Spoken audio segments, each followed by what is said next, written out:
Eran las 10 de la noche del 8 de junio de 2017, cuando un hombre acudió a la vivienda ubicada en el 907 de la avenida San Bernabé, en la colonia San Jerónimo Lídice, de la ahora Alcaldía Magdalena Contreras en la Ciudad de México. Allí residía Rosa, de 68 años, junto a su esposo Enrique, de 70. Horas atrás, uno de sus hijos habían recibido una nota alarmante que indicaba que su vida podría correr peligro, por lo que le pidió a un empleado que tenía la llave que entrara en el hogar. Una vez allí, el hombre se sintió invadido por una sensación extraña. Era evidente que algo malo había ocurrido, y al bajar la vista, observó el cuerpo de Rosa, completamente inconsciente. Muy cerca, en un catre, estaba Enrique, en un estado aún peor, sin vida. El empleado no se quedó parado allí, sino que siguió indagando en la casa. En una de las habitaciones se topó con una escena que lo dejó completamente helado. Los nietos de la pareja, Emiliano, de 10 años, y Aranza y Regina, ambas de 6 años, yacían sobre una cama sin vida. Cada uno tenía a su lado una Biblia y un Cristo de madera. A un costado estaba Mireya, la madre de los chicos, de 38 años. Tampoco parecía presentar signos vitales.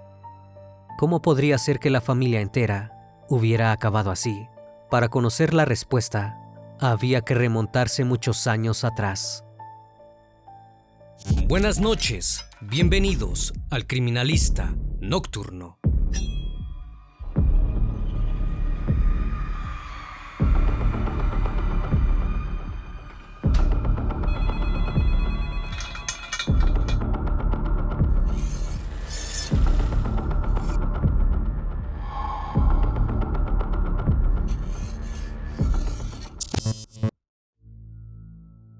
Mireya Agras Cortés nació en el año 1979 en la Ciudad de México.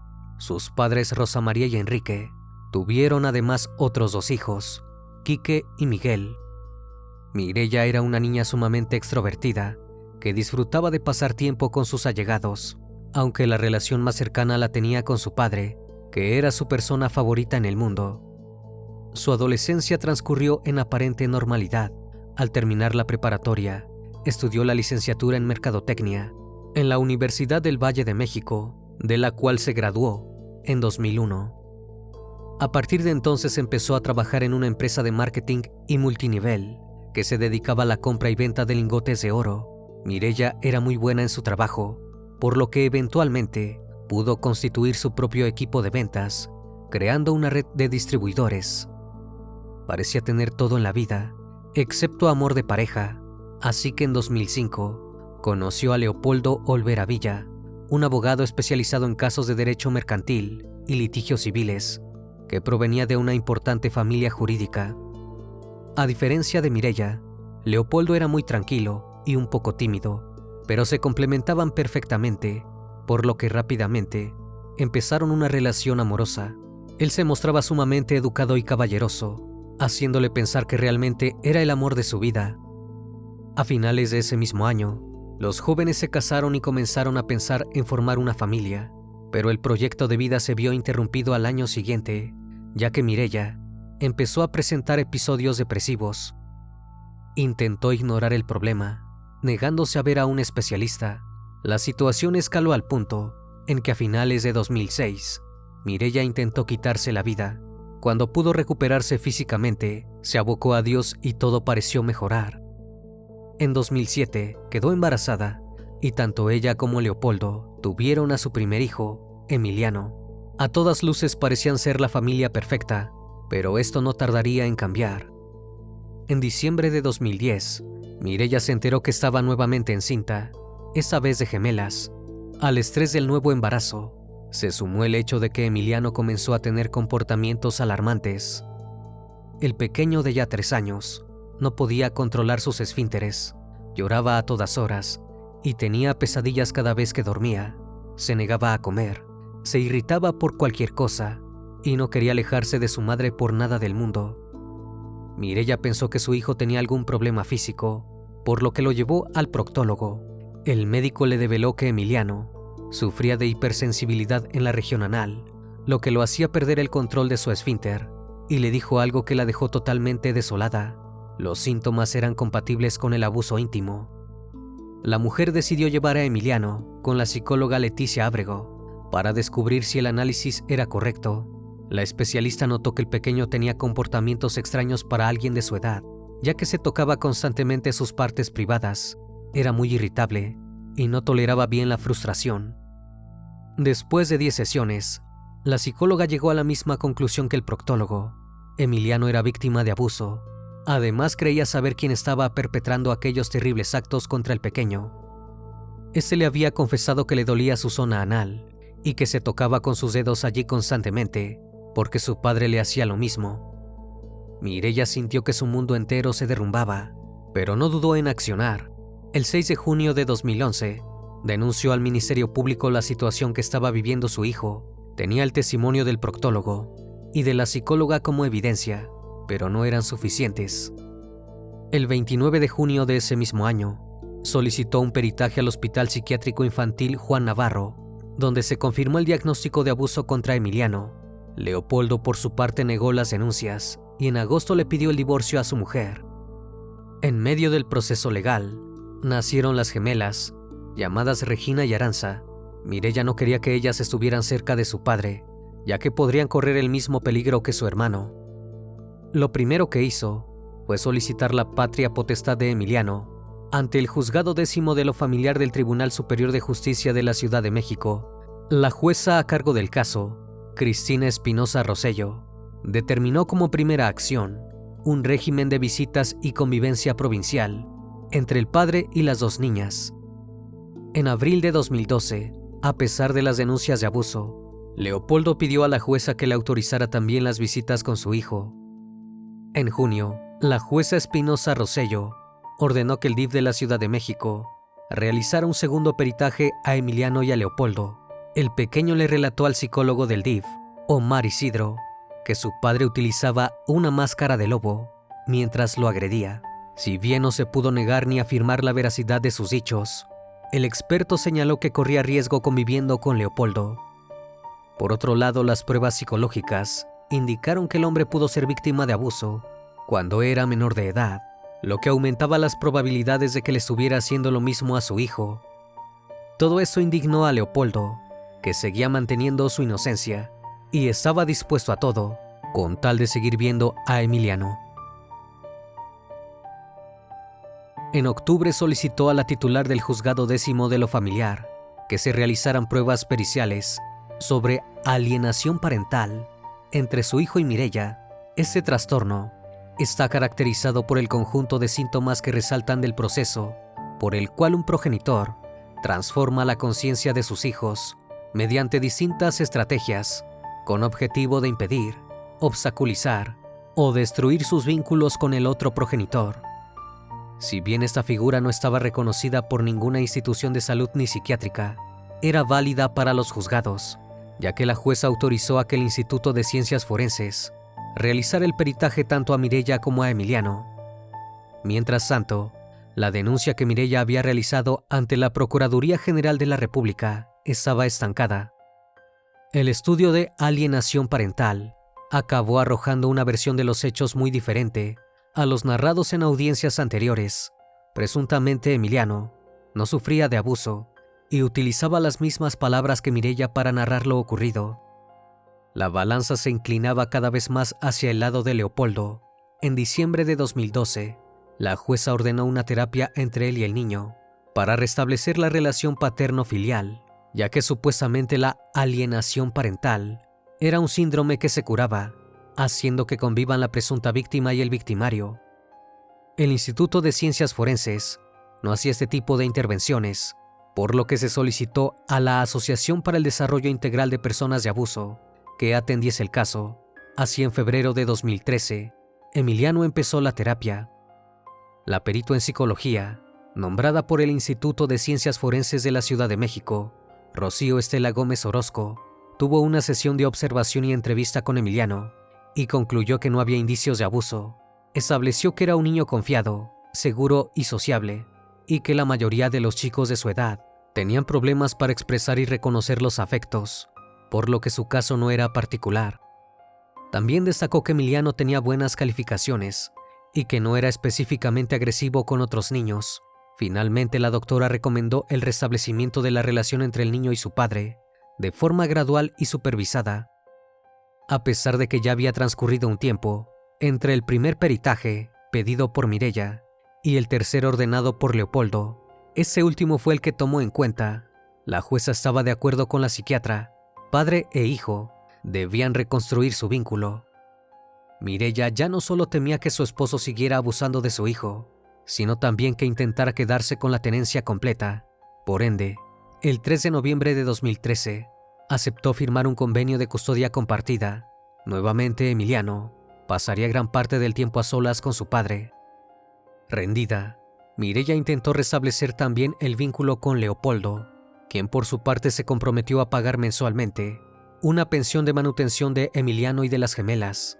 Eventualmente, aunque no detuvieron el divorcio y continuaron viviendo en casas diferentes, Leopoldo y Mireya retomaron su relación amorosa. La pareja parecía haber dejado sus problemas legales atrás, hasta que en febrero de 2014 ocurrió algo. La familia entera viajó a Disneylandia, en Florida, para disfrutar de unas vacaciones en paz, pero allí presuntamente las gemelas le dijeron a Mireya que su padre estaba abusando de ellas. Al igual que Emiliano, las pequeñas se referían a Leopoldo como el lobo, por la máscara que supuestamente usaba al cometer los terribles actos. Mireya suspendió el viaje y obligó a todos a volver a su hogar. Inmediatamente presentó una nueva denuncia ante la Fiscalía Central de Delitos Íntimos. Al enterarse de esto, Leopoldo presentó un recurso ante el Juzgado 10º para que se le otorgara la guarda y custodia total de sus hijos. La batalla legal había comenzado otra vez. Mireya presentó una queja ante el Consejo de la Judicatura contra la jueza por ignorar los anteriores peritajes del DIF y de la Asociación para el Desarrollo Integral de Personas Abusadas, donde se había confirmado el abuso hacia Emiliano. La jueza acabó declarándose incompetente y le pasó el caso a la juez del Juzgado 11 de lo Familiar, Silvia Araceli García Lara. En septiembre de 2014, se citó una nueva audiencia por la custodia para que las niñas y el niño declararan sobre los hechos de los que Mireya acusaba a Leopoldo. Tanto Emiliano como las gemelas hablaron acerca de los hechos que sufrían a manos de su padre. En algún punto de la audiencia, la jueza García Lara solicitó a la secretaría que hicieran pasar a Leopoldo para que pudiera escuchar la declaración. El hombre llegó con juguetes que Emiliano tiró a la basura, mientras que decía que no querían nada de él. Esto encendió las alarmas, porque los expertos indicaban que el niño jamás se comportaba tan erráticamente. Era evidente que no quería estar cerca de su padre. Leopoldo tenía todas las de perder, e intentó hacer todo lo posible. Afirmó que Mireya sufría de un desequilibrio mental, y presentó el documento que certificaba que intentó quitarse la vida en 2006. Estaba seguro de que aquello podría tener incidencia en la decisión de custodia de los niños. Debido a que ambos padres acusaban al otro de calumnias, se realizaron pruebas psicológicas a ambos. Estas arrojaron que tanto Mireya como Leopoldo presentaban comportamientos violentos y trastornos de la personalidad. El hombre sentía ansiedad ante la posible desintegración de su familia e impotencia por no poder resolver la situación. Fue descrito por los médicos como una persona entusiasta y emocional, pero también como alguien que no medía las consecuencias de sus actos. Además, los especialistas notaron que sus interacciones sociales eran muy distantes y limitadas para un adulto. Mireya, por su parte, parecía tener una saturación cognitiva. Era muy intensa a la hora de perseguir sus objetivos y lograrlos. Estaba dispuesta a todo. Fue descrita por los médicos como una persona inmadura, con tendencia a lo fantasioso. Todas sus emociones eran cambiantes y superficiales, además de ser intolerante al fracaso. En síntesis, ambos padres estaban incapacitados para criar a sus hijos, pero las luchas por la custodia completa no cesaron. Durante el resto del 2015, Mireya fue obligada por la jueza a llevar a sus hijos a un centro de convivencia del tribunal para que pudieran pasar tiempo con su padre. El contacto debía ser tan solo de 5 o 10 minutos. Si no lo hacía, sería multada e incluso podría obtener una orden de arresto. Si bien Mireya aceptó llevar a sus hijos al centro de convivencia, continuó con la lucha legal para alejarlos de su padre. En septiembre de 2016, interpuso una tercera denuncia ante la Procuraduría Capitalina por abuso de Leopoldo contra una de las gemelas. Relató que una de ellas le había dicho que su padre la tocaba en el baño del centro de convivencia, donde no había cámaras ni vigilancia. Un mes después, la pequeña se sometió a la prueba de Bosty, la cual se realiza por medio de un dibujo animado interactivo, con el cual los menores se sienten en confianza para hablar. Esto arrojó que la niña no sufría de abuso. Luego, se realizaron entrevistas con las psicólogas del centro, y todas confirmaron que la pequeña fue al baño únicamente en 3 ocasiones, y que en ninguna la acompañó su padre. Finalmente, la denuncia interpuesta por Mireya fue desestimada. En ese punto, Leopoldo dejó de pagar la pensión, y la tensión con su ex esposa no hizo más que escalar. Consternada, Mireya intentó un último acto para rescatar a sus hijos de su presunto victimario. Se contactó con el investigador Ivan Haubert, especialista en casos de abuso infantil, que trabajaba en la organización Soñando Mariposas. Haubert acudió a su casa dispuesto a ayudarla, pero una vez allí notó ciertas cosas alarmantes. En vez de concentrarse en el abuso que sufrían sus hijos, Mireya habló en reiteradas ocasiones sobre las relaciones íntimas que mantenía con su exmarido. Incluso expresó que éste había estado con una trabajadora del centro de convivencia, frente a una de sus hijas, con una de las juezas del caso, y hasta con su propia madre. Contó que el día de su boda, ella logró entrar al cuarto donde estaba Leopoldo y vio cómo su suegra lo ayudaba a vestirse. Estaba segura de que mantenían relaciones en ese entonces y que había abusado de él cuando era niño. Haubert advirtió que Mireya hablaba con frases que parecían sacadas de internet o de un manual. Durante aquel mismo día, el especialista habló con Enrique, quien dijo que la situación lo tenía muy angustiado. El abuelo de los pequeños afirmó que los abogados les habían cobrado 50,000 pesos para que una de las pruebas los favoreciese y que esto no sucedió. En medio de la conversación, Mireya apareció y el diálogo cambió drásticamente. Haubert sintió cierta tensión entre ella y su padre, como si él le debiera algo. Finalmente, Enrique manifestó que a veces pensaba en tomar unas pastillas para acabar con esta situación agobiante, y el especialista le respondió que debía buscar ayuda para toda la familia. Sin embargo, lo que más impactó al especialista fueron las 15 grabaciones que Mireya le había hecho a sus 3 hijos. En estas, Haubert observó cómo Emiliano y sus hermanas hablaban frente a la cámara, notoriamente incómodos. Incluso le pedían indicaciones a su madre de qué decir, y olvidaban lo que en sus propias palabras habían vivido. Era como si estuvieran repitiendo una especie de guión, escrito por Mireya. En un momento dado, hasta le decían que ya no querían seguir hablando. Finalmente, Haubert le ofreció a Mireya ayuda, pero no con el caso, sino con su salud mental. Ella se negó y expresó que quería conservar la custodia de sus hijos. Aunque tuviera que hacer algo ilegal, le pidió al especialista que editara los videos que había filmado, borrando las partes controversiales. Indignado, Haubert le dijo que lo que estaba pidiéndole era cruel y perverso. Para él, las grabaciones solo probaban que Mireya obligaba a sus hijos a acusar a su padre. Antes de retirarse, le dijo que jamás se prestaría a editar los videos y que quien lo hiciera estaría cometiendo un delito.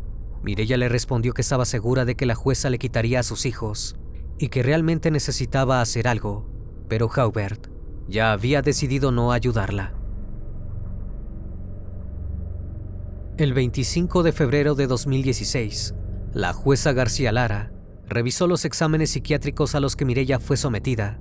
Eso, sumado a que se había corroborado la supuesta alienación parental, derivó que la mujer perdiera la custodia de sus hijos, que quedarían a cargo de Leopoldo. Como si eso fuera poco, la jueza prohibió que los niños tuvieran contacto con sus abuelos maternos y estableció que si Mireya se resistía a entregarlos, tendría consecuencias legales. Pero a la mujer no le importó y continuó viviendo con sus 3 hijos en la casa de sus padres. También continuó interponiendo recursos jurídicos para evitar que sus hijas e hijos se quedaran con Leopoldo. Expresó que llegaría a la Suprema Corte si la situación lo ameritaba.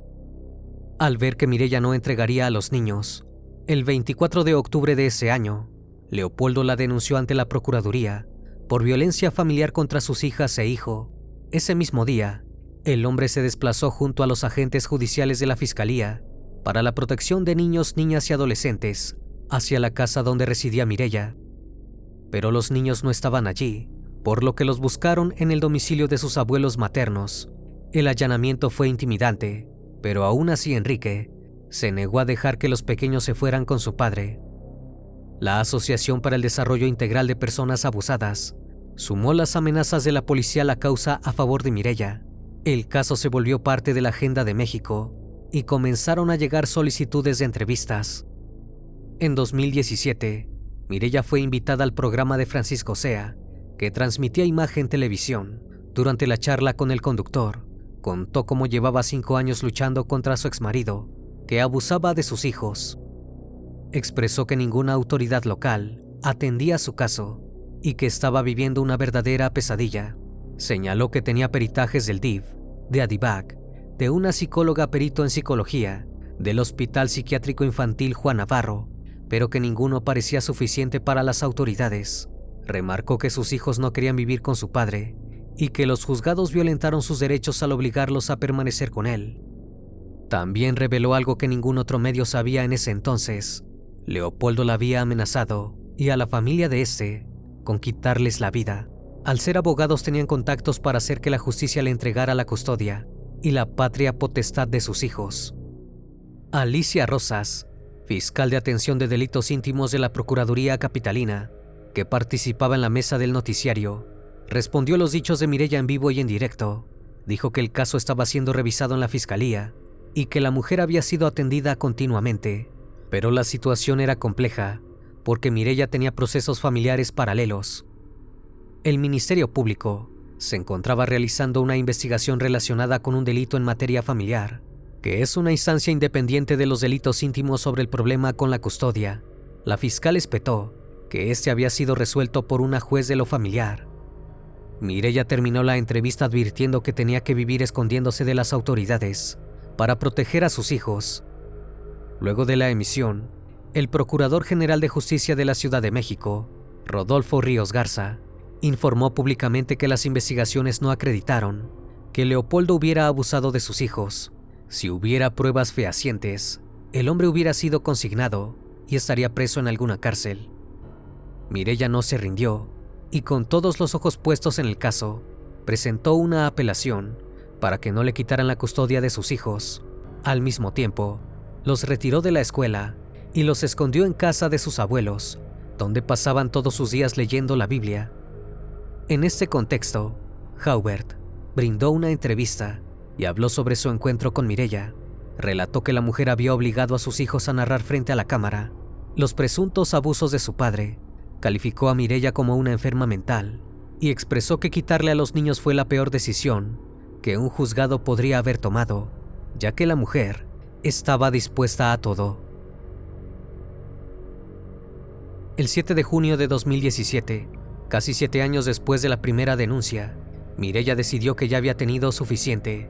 Quería proteger a sus hijos de Leopoldo a toda costa, aunque esto significaba alejarlos para siempre.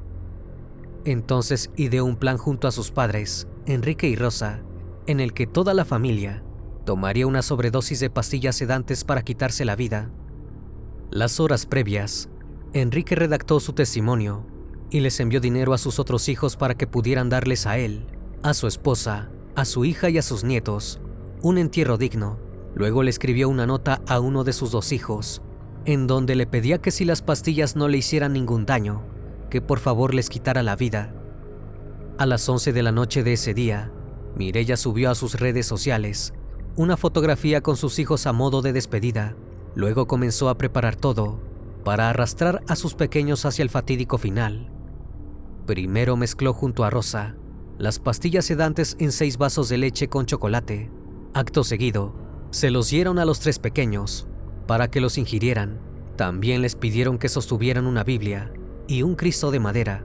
Una vez que Emiliano, Regina y Aranza habían tomado el líquido, las 2 mujeres y Enrique hicieron lo mismo. Más tarde ese mismo día, Quique leyó la carta que le había enviado su padre e intentó contactarse con él sin éxito. Preocupado, le pidió a un empleado de confianza que realizaba servicios en la casa que entrara para ver qué tan verídicas eran las palabras de Enrique. A las 10 de la noche del día siguiente, el empleado ingresó en la vivienda de los padres de Mireya y se encontró con la siniestra escena. A pie de la puerta estaba el cuerpo de Rosa, completamente inconsciente. En la misma habitación, sobre un catre, estaba Enrique aparentemente sin vida. El hombre debía llamar a Quique para darle la terrible noticia, pero antes debía buscar a los pequeños. Finalmente los encontró en una habitación, recostados sobre la cama, junto a una Biblia y un Cristo de madera, y al lado de ellos yacía Mireya, que también parecía no tener signos vitales. Rápidamente el empleado llamó a la policía, que se apersonó junto a los paramédicos en el lugar de los hechos. Al revisar los cuerpos, notaron que absolutamente todos los miembros de la familia estaban sin vida, a excepción de Rosa. La mujer fue trasladada de urgencia hacia un hospital al sur de la Ciudad de México, donde ingresó a terapia intensiva en estado de coma. Los cuerpos de Enrique, Emiliano, Aranza, Regina y Mireya se transportaron hacia el Instituto de Ciencias Forenses del Tribunal Superior de Justicia de la Ciudad de México. Si bien los agentes pensaron en la posibilidad de que los Agras Cortés hubieran sido víctimas de un robo, lo cierto es que ninguno de los cuerpos presentaba signos de violencia y las entradas de la casa no habían sido forzadas. Finalmente, la necropsia arrojó que la causa del deceso había sido un envenenamiento con una alta cantidad de antidepresivos. El caso de Mireya ya no era una lucha por la custodia de sus hijos o una acusación de abuso, sino la investigación de un homicidio. El misterio no tardó en revelarse, porque Quique les otorgó a los agentes la nota que le había enviado su padre, donde se podía leer todo el plan que llevaron a cabo. Leopoldo, por su parte, no recibió ninguna notificación acerca del fallecimiento de sus 3 hijos. Se enteró recién cuando la noticia llegó a los medios de comunicación. En ese mismo instante, se dirigió hacia la policía para reclamar los cuerpos, pero se encontró con que Quique y Miguel se los habían llevado. Rápidamente se puso en contacto con ellos para pedirles que lo dejaran realizar el funeral, pero sus excuñados se negaron rotundamente. Entonces Leopoldo acudió a la justicia, que terminó fallando a su favor. El entierro de Emiliano, Regina y Aranza se llevó a cabo en la delegación Benito Juárez. Paralelamente, los cuerpos de Enrique y Mireya fueron velados en una funeraria ubicada al sur de la Ciudad de México. Con respecto a la investigación por homicidio, el Procurador General de Justicia de la Ciudad de México aseguró en una conferencia de prensa que cuando Rosa despertara, debía declarar de lo sucedido. Incluso se le podría imputar por el delito de homicidio de sus 3 nietos, ya fuera como instigadora, partícipe o coautora. El 12 de junio, Rosa recibió un lavado gastrointestinal y pudo recuperarse, siendo trasladada del área de cuidados intensivos del hospital. Pero cuando los agentes fueron a hablar con ella, dijo que su memoria estaba en blanco. No recordaba nada de lo que había sucedido antes del crimen. Si bien la policía sospechó, los médicos esperaron que la mujer podría padecer amnesia temporal y que debían esperar algunas semanas para interrogarla. El 26 de junio de ese año, Rosa compareció ante la autoridad ministerial, pero tramitó con ayuda de sus hijos un amparo en contra de cualquier tipo de ordenamiento judicial contra su persona. Así obtuvo la suspensión de plano y regresó a su casa sin ser arrestada. Quique y Miguel, por su parte, también se negaron a declarar respecto al crimen de sus sobrinos. A partir de ahí, no hubo seguimiento de la causa ni de la acusada. La Fiscalía Central de Investigación para Homicidios de la Procuraduría General de la Ciudad de México llegó a una conclusión que dio por cerrada la investigación. En el documento de la misma constaba que cuando Mireya perdió la custodia de sus hijos, debido a sus antecedentes de trastorno psicológico y agresividad, enloqueció completamente. El 7 de junio de 2017, convenció a sus padres de quitarse la vida junto a ellos y de asesinar a sus 3 hijos. Tanto Enrique como Rosa habían dado su consentimiento para llevar a cabo el siniestro plan. Durante la misma audiencia, se cerró también el caso por el presunto abuso perpetrado por Leopoldo. La Procuraduría General de Justicia señaló que ninguna de las 7 denuncias interpuestas por Mireya en contra de su exmarido pudo ser acreditada. Esto causó una gran controversia dentro de México, al punto en que medios de comunicación como Aristegui Noticias hicieron públicos los 3 peritajes practicados a Emiliano, donde 2 concluyeron que sí había indicios de que se cometió abuso por parte del padre. Jesús Mora, quien fue abogado defensor de la familia Agraz, dijo durante una conferencia que las autoridades no habían atendido la denuncia interpuesta por sus clientes en contra de Leopoldo. Mireya planeó el crimen para salvar a los niños, ya que temía por su salud. Se negaba a entregar la custodia y no quería esperar a ver si el amparo que había impuesto funcionaría. El abogado resaltó que su cliente buscó el apoyo de la Procuraduría General de Justicia de la Ciudad de México y de la Comisión de Derechos Humanos, pero que no recibió respuesta. A raíz de esto, las autoridades dieron a conocer una segunda nota póstuma escrita por Mireya, que decía que no quería entregar a los niños a su padre y que por eso prefirió entregárselos a Dios. Agrupaciones feministas, defensoras de los derechos de la infancia y activistas por los derechos de las mujeres exigieron que se investigue el caso, ya que este pudo ser incentivado por Leopoldo. Como respaldo, tenían la supuesta amenaza que Mireya mencionó en su entrevista de Imagen Televisión. Sostenían que la mujer actuó después de sufrir abusos de poder y corrupción por parte de su exmarido y del sistema judicial. El 9 de junio, se confirmó que no se investigaría a Leopoldo por el fallecimiento de su exesposa y de sus hijos, y el 17 de julio de ese mismo año, el caso se cerró, pero no ocurrió lo mismo con el debate dentro de la sociedad.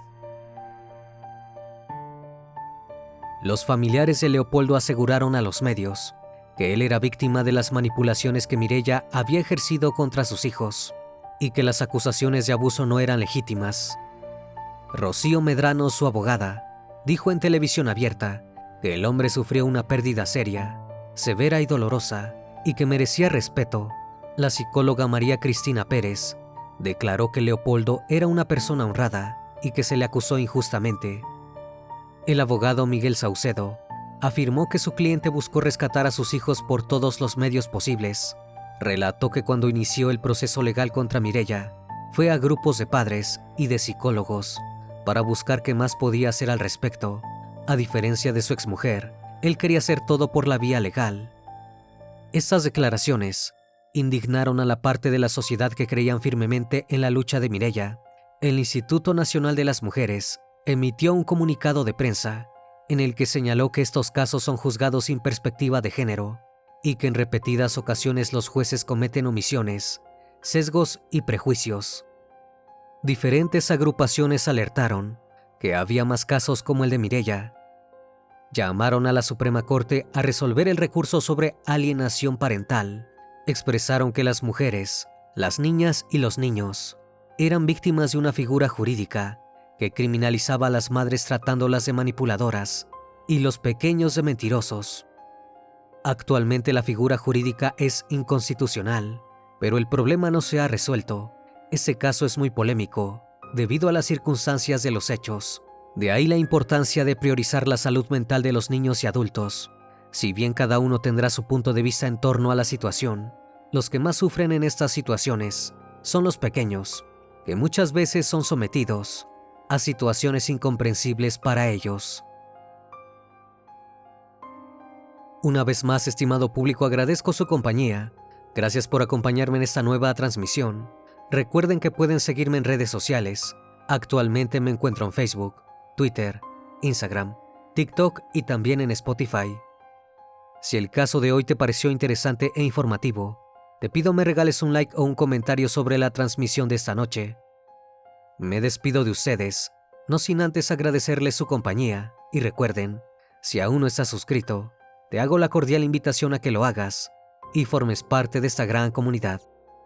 Eso es, El Criminalista Nocturno. Hasta la próxima emisión. Buenas noches.